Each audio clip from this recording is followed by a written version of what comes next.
Hoje a gente vai falar sobre a situação dos institutos de pesquisa de São Paulo. A gente recebeu essa sugestão ontem da ouvinte Roseli Torres, ela enviou pelo chat do YouTube do Jornal para que a gente abordasse, né, a extinção dos institutos de pesquisa do meio ambiente de São Paulo. Ela dizia o seguinte, que não é só a saúde que sofre com essa política, já que abordamos ontem, né, que 90% das unidades básicas de saúde, as UBSs, estão nas mãos das OS do setor privado. E segundo a Roseli, a ciência e tecnologia vão pelo mesmo caminho, com o sucateamento dos institutos públicos de pesquisa, como Butantan, agronômico, florestal, botânico, etc. E ela faz a seguinte equação: o CIP mais OS mais concessões igual Estado mínimo. E a gente convidou, né, encaminhamos para a nossa pauta esse pedido e trouxemos hoje aqui para conversar conosco a Patrícia Clissa, ela que é pesquisadora do Instituto Butantan, presidenta da Associação de Pesquisadores Científicos do Estado de São Paulo. Olá, Patrícia, bom dia, seja bem-vinda. Bom dia, obrigada pelo convite. E a gente recebe também a Helena Dutra Lutgens, ela que é pesquisadora do Instituto Florestal, segunda vice-presidenta da Associação dos Pesquisadores Científicos do Estado de São Paulo. Olá, Helena, bom dia, também seja bem-vinda. Bom dia, Marilu. Muito obrigada pelo convite e pela oportunidade de falar desse assunto. Tudo bem, a gente vai começar agora com a Patrícia, né? Patrícia, a gente fala inicialmente sobre o Instituto Butantan, né? Já que você é pesquisadora aí do Instituto também, papel fundamental na pandemia, com a produção de vacina, né, da Coronavac, e essa discussão de desmonte já estava na pauta antes da pandemia, né? A gente viu aí a reunião de vocês, né, super preocupados, né, com o destino do Instituto Butantan, aí veio a pandemia, aí mostrou-se mais uma vez a importância deste instituto. Como é que foi essa discussão e esse papel fundamental do Butantan nessa pandemia inicialmente, Patrícia?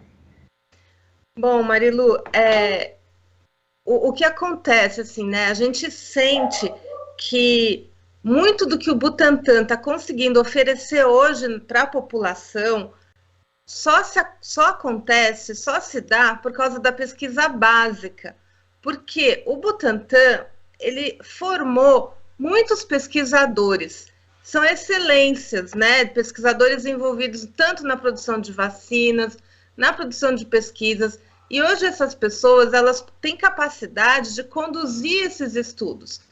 Então, assim, o que foi formado até aqui, até agora, é o que dá sustentação para o Instituto Butantan. Todas as pessoas envolvidas na área de pesquisa, o Butantan teve um papel, além da parte da vacina, teve um papel muito importante na parte de diagnóstico, agora também no acompanhamento genômico dessas variantes que estão circulando. E isso é o corpo técnico, é o corpo de cientistas que consegue, desde estabelecer. Porque o Butantan, a parte de vacina, o Butantan sempre teve bem desenvolvido, né? Mas a parte do diagnóstico foi conquistada através do conhecimento dos pesquisadores. Então, a gente sente que existe o governo, por um lado, tenta sucatear. O Butantan, como ele tem a fundação, que é muito sólida, muito forte, ela dá essa sustentação, mas a gente sente que existe uma desproporção muito grande entre o número de pesquisadores que são do Instituto e o número que são da Fundação. Nós, não só pesquisadores, funcionários em geral, né? Os pesquisadores científicos da parte do Estado, nós somos um pouco mais do que 100 pesquisadores no Instituto, né? E em termos de funcionários, nós somos aproximadamente 500 funcionários do Instituto e mais de 2.000 funcionários da Fundação. Então, nós estamos muito desequilibrados. A parte do Estado tentando fazer a revitalização do Instituto, a gente não vê. Não existe o interesse, não existe nem mesmo interesse em valorizar aqueles que já estão, né, como funcionários do Estado. É muito complicado ver a situação que a gente está vivendo, porque num momento muito crítico, onde a ciência é evidenciada em vários pontos, a gente não tem uma política de valorização mesmo dos funcionários. Uma coisa que eu queria falar, que é o papel da Associação dos Pesquisadores, é justamente participar dessa discussão, dessa conversa e trazer para os institutos a valorização para toda a sociedade, né? A valorização dos institutos em geral. Então, a gente tem muito trabalho pela frente. A atual gestão está composta por pesquisadores, né, na parte da presidência, na parte da agricultura, que é a Dolorata Colariti, do Instituto Biológico, na parte do meio ambiente, que é a Helena Dutra, que vem do Instituto Florestal, e isso são quem compõe a diretoria, né, a presidência da diretoria. Então, nós estamos muito bem representados, prontos para lutar aí pela nossa valorização mesmo da ciência. Muito bem, e a gente vai abordar outros institutos com você já, Patrícia. Vou passar agora o microfone para a Helena, ela que é do Instituto Florestal, né, Helena? O Instituto de Pesquisas Ambientais é uma fusão dos institutos geológico e de botânica, juntamente, né, com o Instituto Florestal, que foi extinto. Quais os prejuízos, na sua opinião, tanto dessa extinção do Instituto Florestal, quanto também ao funcionamento desse Instituto de Pesquisas Ambientais, que, pelo jeito, ainda não saiu do papel? É isso, Helena? Marilu, infelizmente, o Instituto de Pesquisas Ambientais é um instituto que está sendo criado no esquema de tentativa e erro. Não houve nenhum planejamento para a criação de um instituto de pesquisa. Então, o governo do estado extinguiu 3 instituições centenárias, com o seu papel para a conservação ambiental, para a geração de conhecimento, atendendo às necessidades da sociedade paulista, e inclusive além, né, do Estado, por conta das questões ambientais que elas ultrapassam as fronteiras, e criou uma instituição que diz que é uma modernização da estrutura, né? Essa é a metáfora que se usa para acabar e desmontar a estrutura de pesquisa, a estrutura voltada para a conservação do meio ambiente do Estado. Então, a gente pode citar exemplos práticos. Hoje, São Paulo está vivendo um caos por conta das chuvas, dos alagamentos, desmoronamentos, vidas estão sendo perdidas. Então, nesse momento, dá para citar o papel do Instituto Geológico, que sempre atuou em parceria com a Defesa Civil e nesse trabalho dos riscos ambientais, né? Não só de socorrer a hora que ocorre, mas da prevenção, né? Do gerenciamento, da prevenção, estudos das áreas de risco, o que poderia acontecer, né? A gente pode também citar o Instituto de Botânica, que tem pesquisadores que trabalham muito com a questão das mudanças climáticas, da prevenção, porque o que está acontecendo não é um acidente, não é que a natureza, de repente, falou assim, vai chover bastante. Tudo isso já estava previsto, estudando a climatologia, estudando a geologia, poderia ser evitado, né?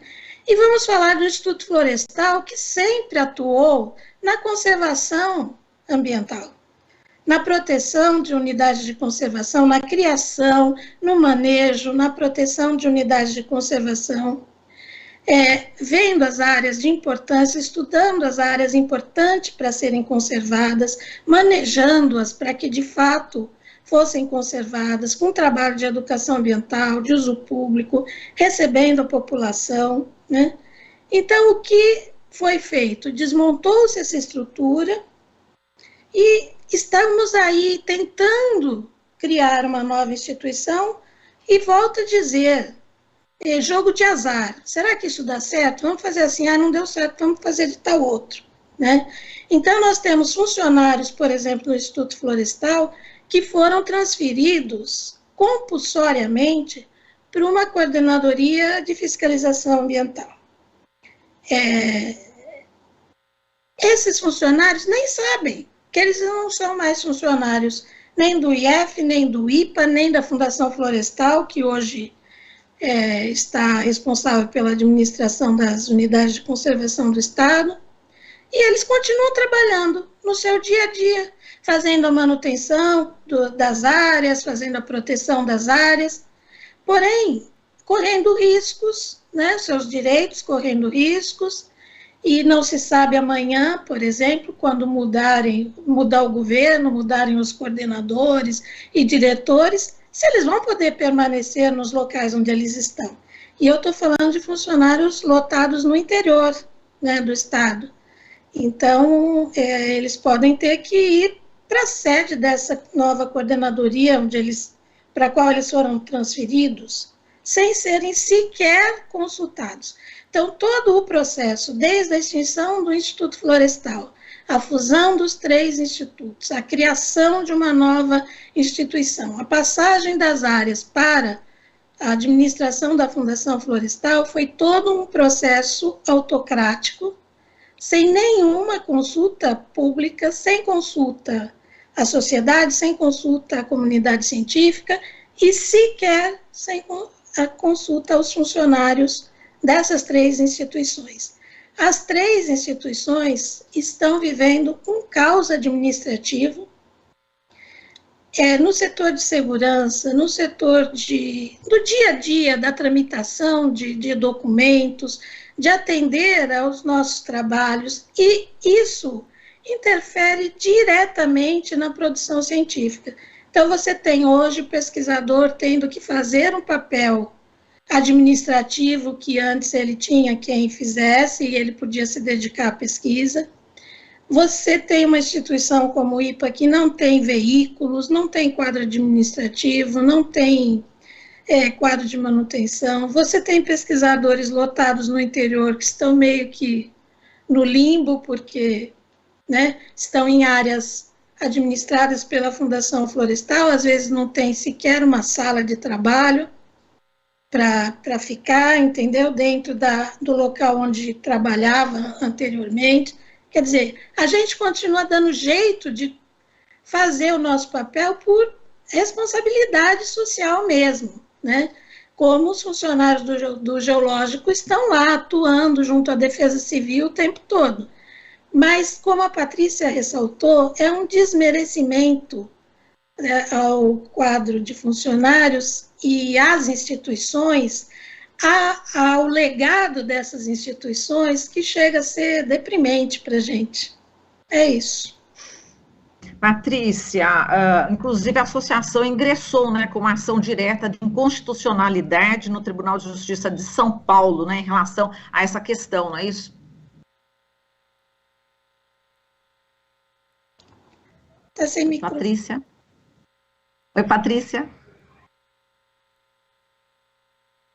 Microfone, Patrícia. Tá bom agora?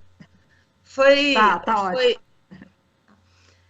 Foi a questão da ação, né? Nós chegamos assim à conclusão que era preciso fazer alguma coisa para poder mostrar a nossa insatisfação. Nós não podemos aceitar as coisas que vêm assim, a revelia do conhecimento dos funcionários, dos pesquisadores, da sociedade científica, da comunidade, e foi feito tudo de uma forma muito atropelada. Então, nós contamos com uma assessoria jurídica que entrou com uma ação de inconstitucionalidade. A gente também contou com o apoio do PROAN, que é a Associação em Defesa também do Meio Ambiente. A Helena me ajuda. Então, assim, a gente conseguiu entrar com essa ação e a gente está mostrando para o governo que não pode ser feito as coisas como eles têm vontade, assim. A gente não vai aceitar tudo calmamente, não. A gente tem muita força para lutar, a gente tem muito muito motivo para defender os nossos institutos, né? Não dá para ficar aceitando calmamente, friamente o que está acontecendo. Então, a gente está aqui disposto a batalhar mesmo. Agora, Patrícia, em relação ao Instituto Butantan, enfim, diante de tanta importância, né, que a sociedade está vendo, você agora também já demonstrou, enfim, diversos motivos pelos quais a gente deve preservar o Instituto Butantan. Como é que está essa questão ali agora, né? Com a pandemia, com essa visibilidade, inclusive internacional, que o Instituto Butantan está tendo hoje? Deu uma brecada em relação ao desmonte? Como é que ficou essa questão? Olha, se você entra hoje no Instituto Butantan, você vai ver um choque de realidades. Você vai ver que o Instituto está passando por uma grande transformação. Então, são grandes obras acontecendo, o parque está sendo modernizado, os prédios estão sendo restaurados, a biblioteca está fechada, porque está passando por uma restauração do prédio que é conservado, né? Então, você vê que tem um investimento muito grande por parte da fundação. Mas se você conversar com os funcionários, principalmente aqueles funcionários que são do Estado, nós temos uma insatisfação muito grande, porque nós estamos há mais de 10 anos sem o reajuste que acompanha a inflação. Isso causa um descontentamento dos funcionários que estão trabalhando, né? Isso eu falo da parte dos funcionários do Estado. Então, lá dentro você tem duas realidades. Você tem uma realidade que parece uma empresa, as pessoas estão trabalhando para a Fundação Butantan, com seu reconhecimento, e, ao mesmo tempo, você tem os funcionários que trabalham para o Estado, que estão desmotivados, que sentem que estão sendo abandonados, porque é isso que a gente sente quando a gente se depara nessa realidade. Então, assim, quando o Butantan abrir para visitação, eu recomendo a todo mundo que vá ver nossa instituição. Nós demos uma grande mudada, assim. Nesse ponto, o nosso diretor, ele foi uma pessoa muito ativa, ele está usando esse momento, né, da pandemia para a gente poder ter aquilo que a gente, que realmente a instituição precisa. Então, ele está modernizando muitas áreas, está construindo muitas fábricas. São mais de 80 obras sendo tocadas dentro do Instituto nesse momento, em várias áreas, né? Inclusive, isso aumenta até muito o número de pessoas circulando lá dentro, né? A gente tem os funcionários que estão trabalhando nas obras. Então, assim, ao mesmo tempo que o Instituto está fechado para visitação, tem um fluxo de funcionários muito grandes dessas empresas terceirizadas que estão lá trabalhando. Mas, enfim, a gente percebe que tem uma vontade, assim, do Instituto de ficar cada vez mais modernizado para o que o futuro nos prepara, né? Porque a gente sabe que novas pandemias virão e nós precisamos realmente estar preparados. Então, o nosso diretor, ele tem um papel muito importante nessa questão, mas, ao mesmo tempo, o nosso governador, o nosso secretário, parece que não está muito atento à situação que está acontecendo dentro da carreira dos funcionários, em geral, né? Então, mais ou menos é isso que a gente vive no momento. Exatamente, são os profissionais que fazem, né, o Instituto Butantan, tem essa mão de obra extremamente qualificada, né, Patrícia? Mas agora eu vou também questionar a Helena em relação a uma notícia que eu vi no próprio site de vocês, que é uma moção contra a concessão de área protegida de cavernas pelo governo do estado de São Paulo. Não bastasse o presidente da República, né, já ter assinado aquele decreto, que já foi derrubado, inclusive, judicialmente, agora o governo do estado de São Paulo está propondo a concessão por 30 anos do PETAR. Quem não conhece o PETAR é o Parque Estadual Alto Ribeira, que é uma área protegida que agrega cerca de 400 cavernas. Helena, como é que está essa luta também em relação a essa ameaça aqui para o nosso meio ambiente, para as populações tradicionais ali do Vale do Ribeira? Então, Marilu, o PETAR chama a atenção da população justamente pela localização e por ser um parque com alta visitação, com um público muito envolvido com a questão ambiental, que são pessoas que se interessam por estudo de espeleologia, pessoas que se interessam pelo ecoturismo. Então, isso chamou muita atenção. O governo está propondo a concessão por 30 anos das áreas de uso público de um parque.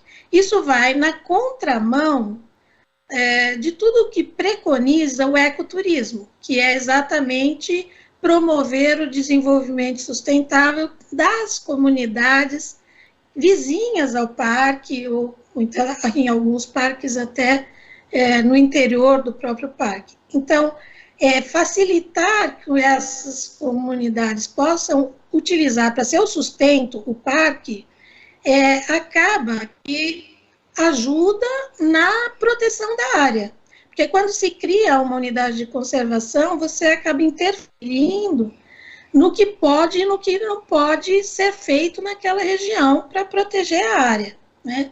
Então, interfere no modo de vida das populações.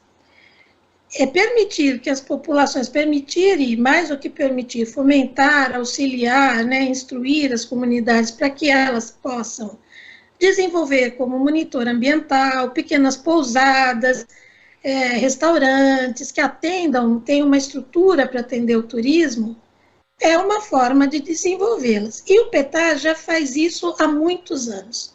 Todo um trabalho do próprio Instituto Florestal, desde a criação do parque, porque é importante lembrar que esse parque foi criado pelo Instituto Florestal, já houve esse trabalho há muito tempo, desde os anos 90, que se faz esse trabalho de aproximação da comunidade, de instrumentalizar a comunidade para o seu desenvolvimento.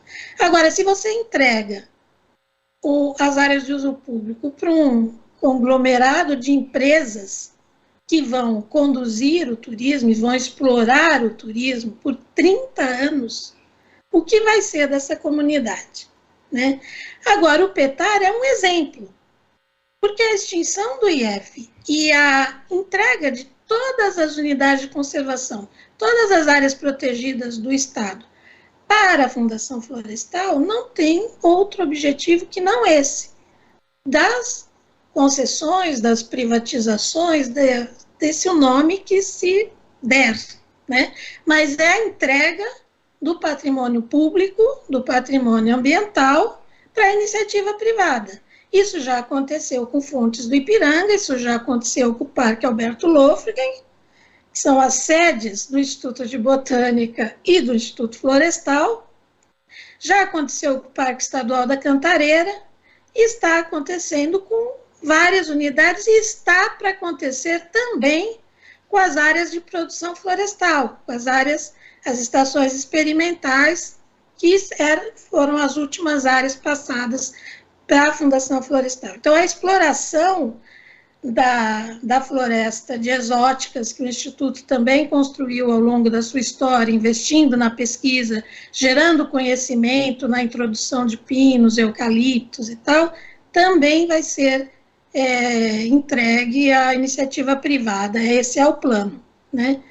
E tudo isso é entrega mesmo de patrimônio científico, de patrimônio ambiental, e é o plano, né? O plano é esse. E o PETAR tem que ser olhado com muito cuidado, e a gente tem sim se engajado nesse movimento, porque isso é contra tudo que a gente acredita ser importante para a conservação, para que o Estado possa ter um mínimo de respeito à conservação ambiental e às comunidades tradicionais.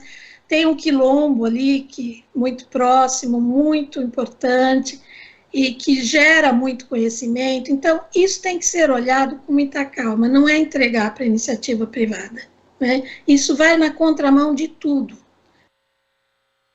que a gente estudou e que a gente trabalhou para que acontecesse, né?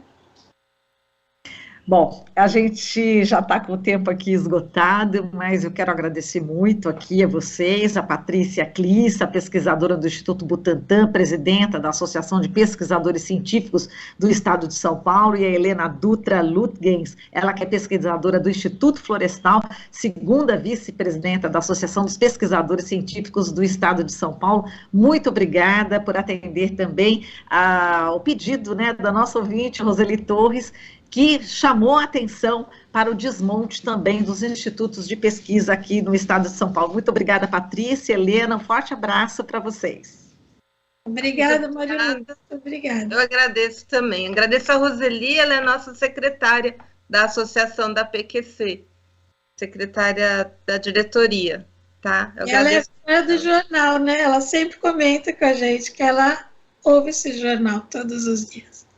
Sim. Olha que ótimo, a gente não sabia, que bom, ela está realmente bastante por dentro, que ótimo saber essa notícia também, viu, Roseli? Muito obrigada, e vamos assim fortalecendo a nossa mídia, né, a TVT, que é a TV dos Trabalhadores, e também a Rádio Brasil Atual, trazendo aqui as notícias que os outros não dão, né, que é o nosso slogan aqui, e futuramente eu já comunico a vocês que nós teremos um canal no streaming, onde todo mundo vai poder ver a TVT no Brasil inteiro, e para isso a gente está fazendo assim uma campanha, né, de arrecadação, parceria com as pessoas, né, com todos os ouvintes, entrevistados, enfim.